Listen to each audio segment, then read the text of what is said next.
Let's go all the way back to where your relationship began.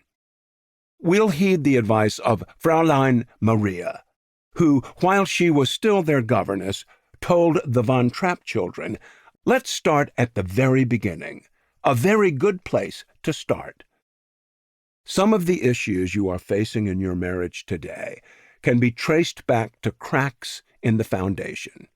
Specifically, you probably had some pretty superficial motivations at work that led you to the altar.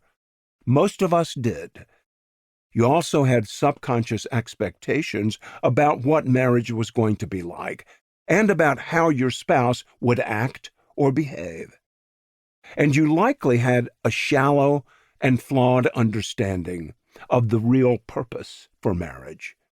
These three foundational issues, motivations for marriage, expectations of marriage, and understanding of the purpose for marriage, can lead to deep disappointments later. Let's think first about your motivations for getting married. We'll come back to your expectations about marriage and your understanding of the purpose for marriage in upcoming chapters. Think for a minute about why you walked down whatever aisle you walked down, looked each other in the eye, and at the appropriate time said with a smile, "I do." As best you can determine, what was motivating you to take this life-altering step and pledge your love to one another for a lifetime? I can tell you what it was for me. It was time. Mary Ann and I dated for almost 4 years before I proposed.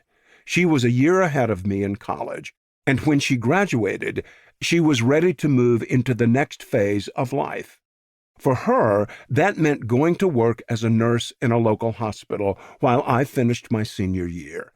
Because we had been a couple all through college, it seemed only right to her that once I graduated, the next phase for our relationship would begin as well. My plan throughout college was to go to law school after graduation. In my mind, the idea of beginning graduate school and starting life as a married couple simultaneously seemed ambitious. For Mary Ann, the idea of continuing to date for some undetermined amount of time wasn't an option. We were either going to move toward marriage, or she was ready to move on. I knew I loved Mary Ann. I thought she was the one, although something in the back of my mind kept asking, how can you be sure until you've done a little more comparison shopping?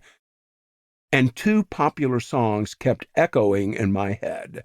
One was the Beatles song that kept repeating the line, "You're gonna lose that girl, yes, yes, you're gonna lose that girl."